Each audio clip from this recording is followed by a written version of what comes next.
اهلا ومرحبا بالساده المشاهدين في حلقه جديده من حلقات كل المفضله في البرنامج ضيف على مائده رمضان. النهارده عندنا ضيف وعمده من اعمده الهرم معنا ومعكم النهارده الشيف فضل سلام. ازي حضرتك؟ اهلا وسهلا. كل سنه وحضرتك طيب. والسلام وكل المشاهدين بخير يا رب. عايزين النهارده في البدايه نعرف المشاهدين، طبعا هو حضرتك يعني كل الناس عارفه حضرتك، بس عايزين الناس تعرف مين هو الشيف فضل سلام. اولا الشيف بطل سلام كان دلوقتي على المعاش. انا بطل عبد الفتاح عيسى محمد سلام، القاسم بكفر الجبل بركه ابو سلام. طبعا طول عمري متربي في الهرم، وكل عائلات الهرم عائلتي من شبرمان لغايه غطاسي مرورا بكفر الجبل وكفر الجبل ناس سمانا طبعا كوم بكار كفر النصار الجبيل غطاسي، كل دول بلادي وكل العائلات عائلتي. والحمد لله انا بحس ده لما بتزاور في افراحهم او واجبات العزاء، بحس ان انا من نفس النسيج ومن نفس الناس دي، وعمري ما حسيت بغربه وانا في بيوت الناس. حضرتك يعني مرحب بحضرتك، نورتنا وشرفتنا في البدايه. احنا برنامجنا برنامج رمضاني فكاهي جميل. عايزين بس في البدايه نسال حضرتك يعني الشيف فضل سلام يوم في رمضان بيمشي ازاي؟ يومه من صلاه الفجر، احتمال كتير او اغلب الاوقات ان انا نومي بعد الفجر. بصحى على قبل الظهر، ربنا يكرمني اروح اصلي الظهر. لو عندي شغل بطلع على الشغل، لو كنت مريح اجازه بقوم عادي اروح اصلي الظهر وارجع. اذا كان في حاجه في البيت اعملها لهم او اتخصص في حاجه عندي مساله قعدت في مائده القران بقعد، ممكن اذاكر مع نفسي، ممكن اقرا مع نفسي لغايه العصر. صليت العصر، صليت المغرب، بعد كده بنفطر عادي بنروح في اي مسجد نصلي التراويح، وربنا ما يعيد السنه اللي كان ما فيهاش تراويح دي، خدت بالك. فان شاء الله ده يومي العادي. ممكن بعد التراويح نتزاور في اصدقاء وفي ولاد عم وفي اخواتي، لازم اروح، لازم امضي في بيوت معينه كل يوم. احتمال ممكن يبقى كل يوم لازم امضي عند اخويا الكبير، لازم اعدي وامضي عنده، لازم ابن عمي لازم اعدي عليه. في رمضان لا التزاور فيه حلو، ولنا طبعا عزومات، يعني انا اعزم وطبيعه رمضان انه هو بيحب اللمه، بيحب يعني ان انت تكرم ضيفك في رمضان. يعني انت لو بتعمل حسنه في الايام العاديه في رمضان بتضاعف، فانت بتحصل طايف بتاخد.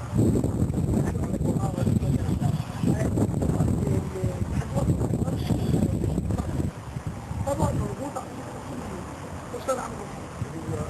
وانا قلت اليوم زفاير زفاير. انا بالنسبه لي رمضان زفاير وزنبول. ما تقدرش تستمع معايا. ولكن يعني مش كل يوم ولكن معروف اكثر حاجه مطلوبه في رمضان الزفاير. لو قلنا لحضرتك طبعا عايز حضرتك عليها احنا حاجات عريقه وكبيره في البلد، بس قلنا احنا عايزين حضرتك تعمل عزومه وتعزم من 5 اشخاص، فاكرين هم؟ ما ينفعش كده. انا اقل عزومه جت عندي في 15 20. ما ينفعش. ما ينفعش طبعا. اصدقاء العمر والجيل الذهبي اللي احنا متربيين مع بعض اكيد لهم مكانه خاصه دول. يعني وبعدين انا عاده برضه عشان الناس تبقى عارفه، عشان في ناس بتزعل مني، انا عاده ما اعرفش اكل جنب واحد ما اعرفوش. يعني انا لما تعزمني في فرح ما اعرفش اكل، تدخلني في حقيقه في مسجد ما اعرفش، يقول لي ده سنه، اقول له ما بعرفش اكل في جمع ما اعرفوش. انا لازم اكل مع حد حبيبي ومعرفه، فدي قعدت في رمضان. طيب الساده المشاهدين استاذنكم نطلع فاصل ونرجع بعد الفاصل مع الشيف فضل سلام. ورجعنا لكم في الفاصل ان شاء الله وهنكمل حديثنا مع الشيف فضل سلام. الشيف فضل احنا كنا قبل الفاصل قلنا يعني بالنسبه لحضرتك القصايد حاجه ما خلاص انا ما بحبش تعملها كل يوم، بس انت بتحبها يعني بتاكلها كتير في رمضان. هي بالنسبه لي علامه من علامات رمضان. يعني مفيش في الأطعمة يعني مفيش فاصل يعني. قلت لو هنعزم حد اعزم اصدقائي واقاربي والجيل الثاني طبعا احنا ما نقدرش نستغنى عنه طبعا. خلينا نقول النهارده مثلا عايزين حد وسط يعني يقول لنا موقف حصل له في رمضان، لو افتكر التاريخ مش تفتكر موقف حصل لك في رمضان عمرك ما هتنساه. لكن موقف زعلك او بسطك او طريق او يعني. لا الحمد لله ما عنديش مواقف زعلتني، ولكن عندي موقف رمضانين ما الا وهو ان ربنا سبحانه وتعالى طالع من المسجد والواحد واقف بيدور بيخبط على بيت عشان ياخد واحد معاه موسم حج يشتغل عماله موسميه في حج. فانا كنت ساعتها لسه جاي من الحادثه وكان لسه معايا عكاز وعامل اكل كبيره يعني. فلقيته بيروح للراجل ده قال له لا انا مش هروح، فقلت له انا هروح. فقال لي لا انت شكلك بتشاور على العكاز رحت رميهولي. قلت له لا ده انا مفيش حاجه مش رايح حاجه الحمد لله مفيش حاجه. المهم اصريت ان انا اطلع معاه الحج وربنا كرمني ان انا حجيت. فالسنه اللي بعديها وفي نفس رمضان ومن نفس المسجد الثاني لقيت واحد منتظر بقول في حاجه حاج سعيد رحمه الله عليه يقول لي والله منتظر واحد هنا يجيني عشان عايزه بكره يروح معايا السفاره السعوديه عشان هنطلع عماله في شهر رمضان. قلت له انا جاهز. قال لي بصبرك جاهز. قال لي بكره الصبح تكون عندي. فدي المواقف اللي انا حجيت حجتين من نفس المسجد والجامع من ناحيه الناحيات ومن باب الناحيات والحمد لله ربنا كرمني حجتين تامتين وربنا كرمني سبحانه وتعالى. فدول ما انتهمش كعلامه في رمضان دول يتنسوا يعني ربنا يتقبل يعني.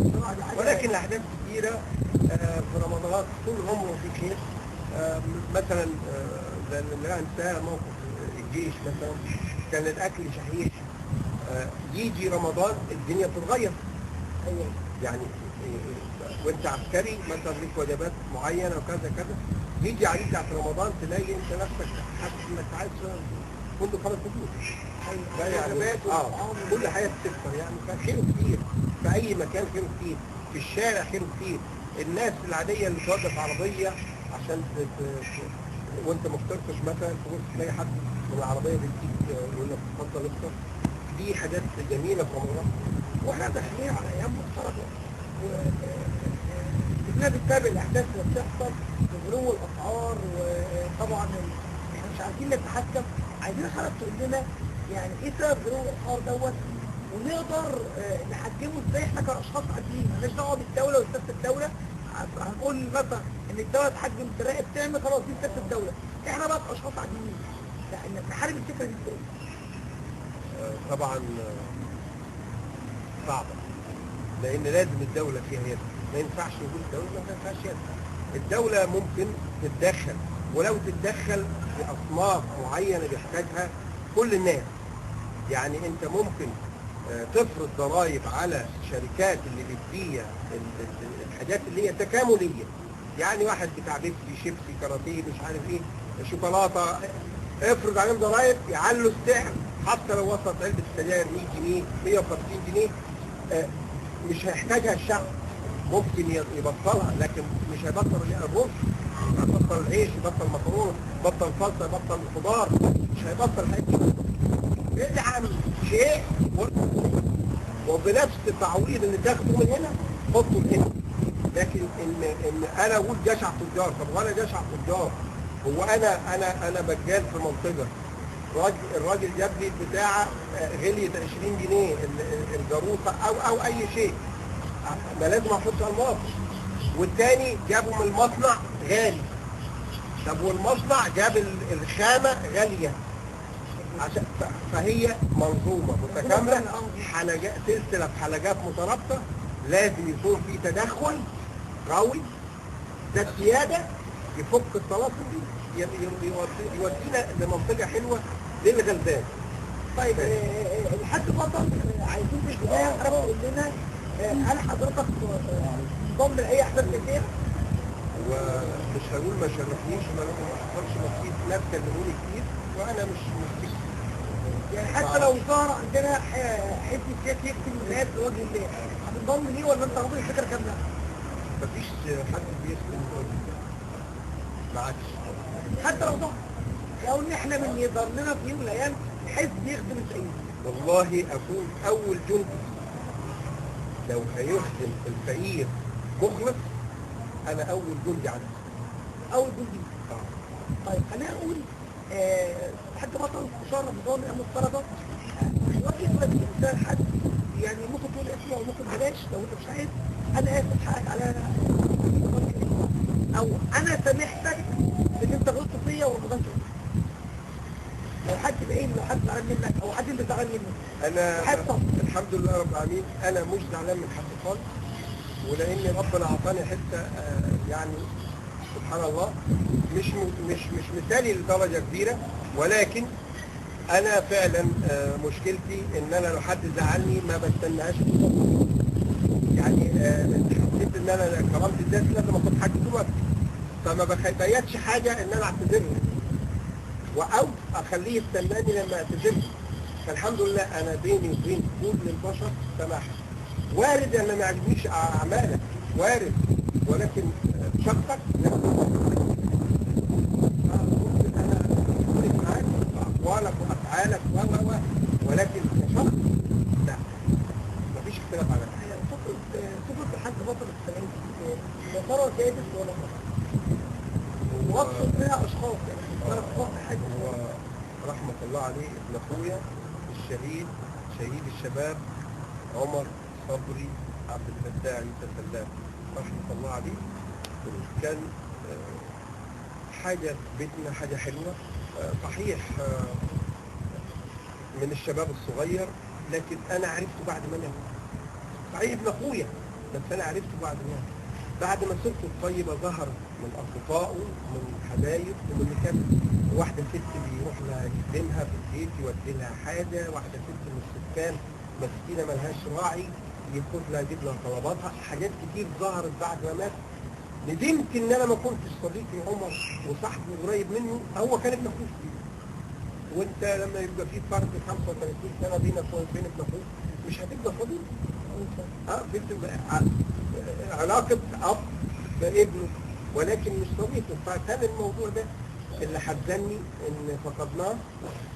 كان مثال الشاب المحترم رحمه الله عليه. لو عايزين نقول كل سنه وحضرتك طيب ورمضان كريم عليك وعلى الاسره يا رب. اتشرفنا النهارده بالحاج بطل سلام، يعتبر اعمده او عمود من اعمده البلد، وطبعا بندعو لابن اخيه الشهيد عمر سلام ان يرحمه الله طبعا ويجعله دايما مع الشهداء ومع الابرار.